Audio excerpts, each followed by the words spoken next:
احنا بقالنا 3 سنين يا ندى على الحال ده، وكل دكتور بنروح له ما بيديناش اي امل.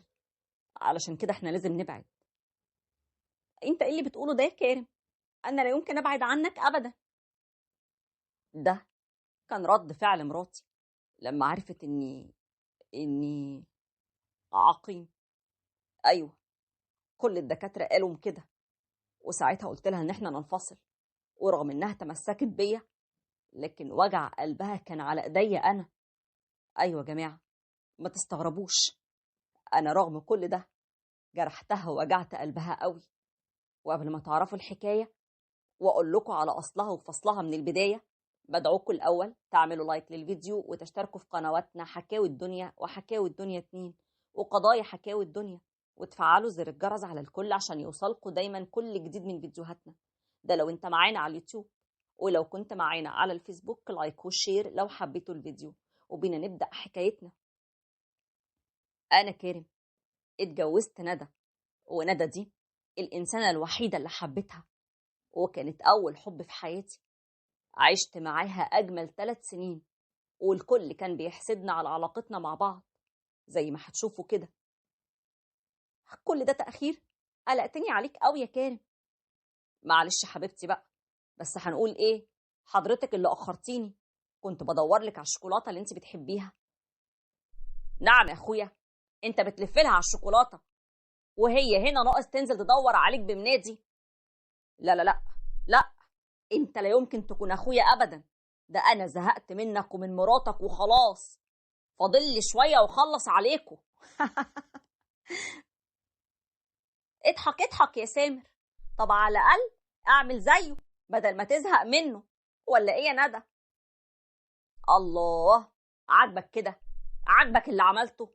اديك فتحت علينا فتوحه بعمايلك انت وست ندى اهو. بس كده يا سمسمتي، حالا انزل اجيب لك احلى شوكولاته، ولا تزعلي نفسك. تعالى تعالى تعالى يا حبيبي، بس تعالى، احنا جعانين. مش هقعد استناك، هاخد حقي منك ناشف بعدين. والله يا اسماء، ده سامر بيحبك حب مش طبيعي، هو بس اللي عملي شويه. ربنا يخليكوا لبعض يا حبيبتي.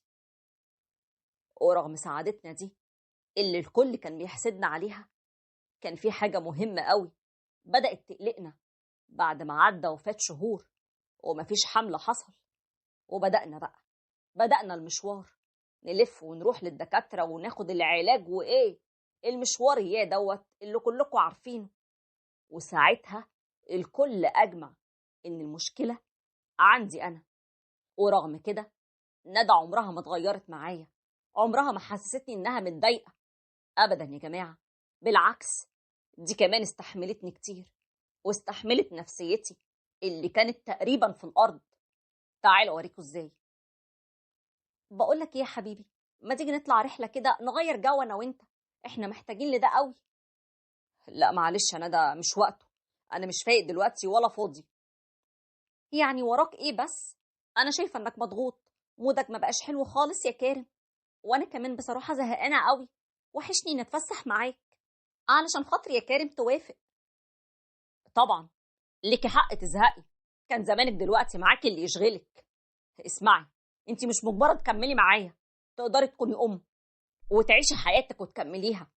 انا خلاص زهقت وتعبت من الادويه، ومش هاخد علاج تاني. انت ايه اللي بتقوله ده يا كارم؟ خلاص مش مهم، ما تاخدش علاج تاني.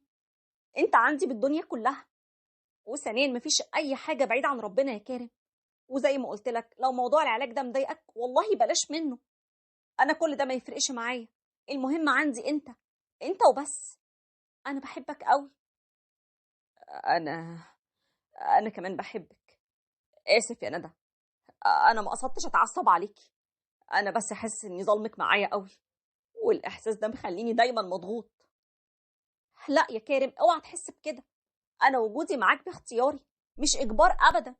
وقلت لك كذا مره، انا استكفيت برزقي من ربنا فيك انت وبس يا كارم. ندى كانت ونعمه الزوجه، ونعمه الحبيبه كمان. كانت مهونه عليا كتير قوي، عمرها ما حسستني بالعجز او ان ناقصها اي حاجه. لكن كانت دايما بتعدي عليا مواقف بحس قد ايه اني ظالمها. زي مثلا اليوم ده.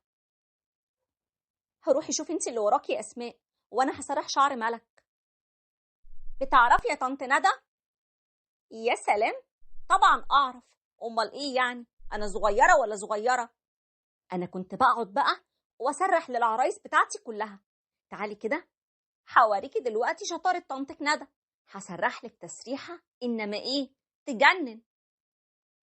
والله يا ندى مش عاوزه اتعبك معايا، ملك بتفرق كتير ومش هتقعد لك ابدا، هتزهقك والله انا عارفه. يا ستي مالكيش دعوه انت بس، ما تتدخليش ما بينا. يلا روحي شوفي اللي وراكي.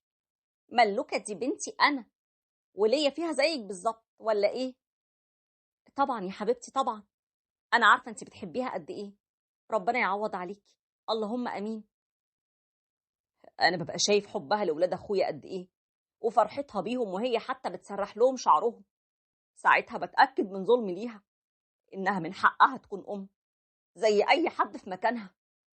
علشان كده بعد ما عدى وفات 3 سنين على جوازنا وانقطع اي امل للخلفه، ساعتها عملت اللي هتشوفوه ده.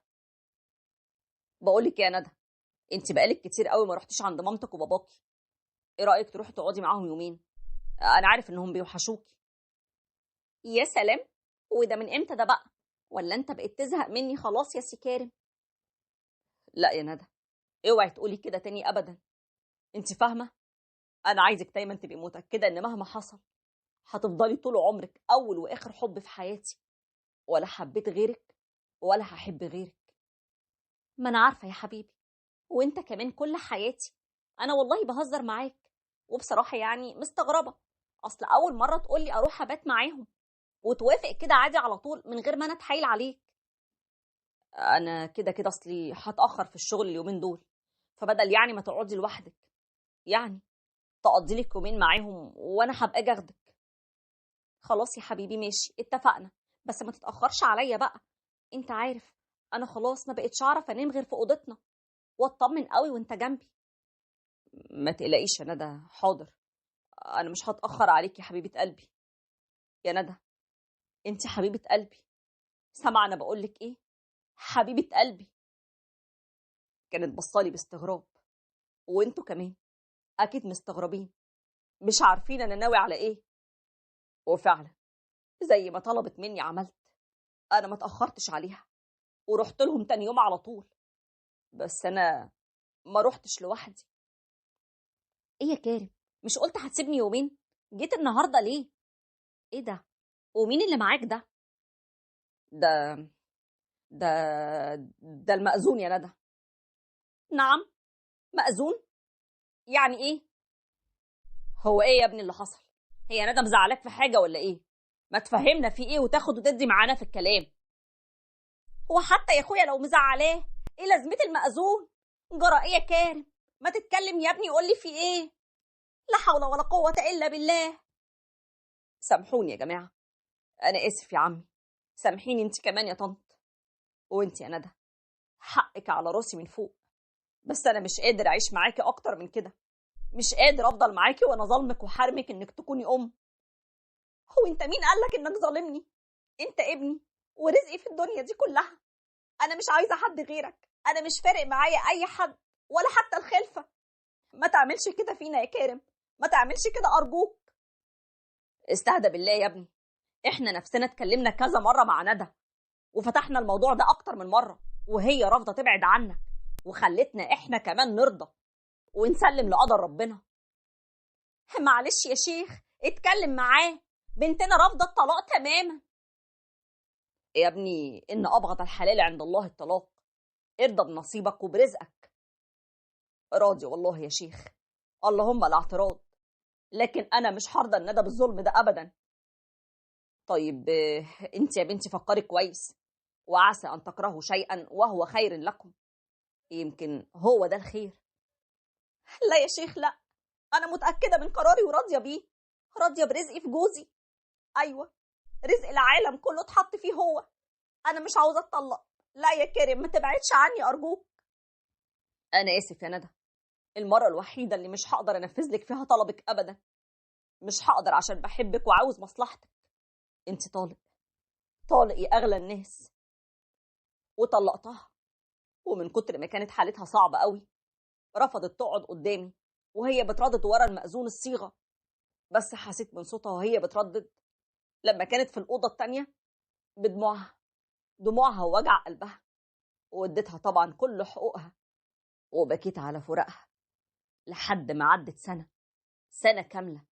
وبعدها شفتها صدفة في فرح وكانت زي القمر، لدرجة إنها لفتت نظر الكل بحضورها ده. كارم، بص كده مين هناك؟ مش دي ندى؟ أيوة هي. معقول الصدفة دي؟ إيه يا عم، قلبك دق من تاني ولا إيه؟ أنا عمري ما نسيتها ولا قلبي بطل يدق لها يوم واحد. أنا مبسوط قوي إني شايفها أحسن، هي تستاهل كل خير. غلطان يا صاحبي، غلطان قوي كمان، بس انت لسه قدامك فرصة، الحقها قبل ما تطير من ايدك. وانت شايف الكل بيسأل عنها ازاي. الحقها قبل ما يجي غيرك ويفوز بيها. اذا كنت انا سايبها وانا روحي فيها علشان هي تشوف نصيبها وحالها وربنا يرزقها بقى وتبقى ام. لا لا لا لا يا فاروق، انا ما اقدرش اقرب منها دلوقتي تاني بعد ما واضح يعني انها بدأت تتعافى. خليها تكمل حياتها، انا مش عاوز اجي عليها تاني، مش عاوز ابقى زي ما قالت لي في اخر مرة شفتها فيها. قالت لك ايه يا كريم؟ يوميها انا وجعت قلبها قوي وخذلتها قدام اهلها. هو قالت لي كلمة عمري ما نسيتها: انت سحبت مني الامان وعمري ما هطمن ابدا ولا امن لاي حد في حياتي. صدقيني هو ده الصح، انا مش عاوز اظلمك معايا يا ندى. ومين قالك ان انت كده مش ظالم؟ انت مش بس ظالم، انت اناني وعمري ما هسامحك ابدا. يا ابني ده اللي كانت هي حاساه وقتها، علشان انت خدت القرار ورحت نفذته لوحدك، رغم انها كانت قابله وراضيه بظروفك، واكيد كانت في موقف صعب جدا. وعلى فكره اللي عرفته من لميا مراتي، لان زي ما انت عارف صاحبتها انها رافضه اي ارتباط من بعدك، رغم اني بيتقدم لها كتير قوي. وعلشان ما عيشهاش الصعب من تاني لازم افضل بعيد. انا همشي قبل ما تاخد بالها مني وتتضايق. خد بالك منها يا فاروق انت ولميا، خلي لميا قريبه منها قوي. واللي عرفته بعد كده انها جت الفرح مخصوص بعد ما عرفت من لميا اني هكون موجود، وبعد ما لميا وفاروق حكوا لها كل كلامي، ولقيتها تاني يوم تحت البيت وبتقولي: كارم، انا ما عدتش الصعب يا كارم، ولا عارفه حتى اتعافى منك، لانك مش مرض، انت رزقي ونصيبي في الدنيا دي كلها اللي انا مش عاوزه غيره. ولا انا عارف اعيش من غيرك، بس مش هقدر برضه، مش هقدر اعيش وانا ظلمك او حرمك من حلم كل ست. انت سبت لي مساحه ووقت كافي علشان اعرف افكر واختار، وانا وقتها بعدت ونفذنا رغبتك انت. ما تبقاش اناني يا كارم، احترم اختياري ورغبتي انا المره دي. انا مصممه على اختياري ده. انا مش عاوزك تندمي يا ندى في اي يوم ان انا في حياتك. انا هندم على حبك لو ضاع مني، لاني مش هعوضه تاني، لكن الولاد ممكن نعوضهم ونتكفل بطفل يكون محتاج لنا ويعوضنا واحنا مع بعض. ورجعنا لبعض من تاني، ودلوقتي مستنيين سوا اول حفيد لينا من ابننا اللي اتكفلنا بيه من سنين. حقيقي يا جماعه، من رضى بالقدر ارضاه رب الاقدار. رزقنا متقسم ومحدش بيتظلم ابدا. اوعى تحس في يوم انك محروم من نعمه او رزق، دور كويس قوي هتلاقي رزقك في حاجه تانية. والكل واخد ال 24 قيراط بتوعه كاملين، بس احنا نرضى ونقول يا رب. ولو وصلتوا لنهايه حلقتنا بتمنى ما تنسونيش في اللايك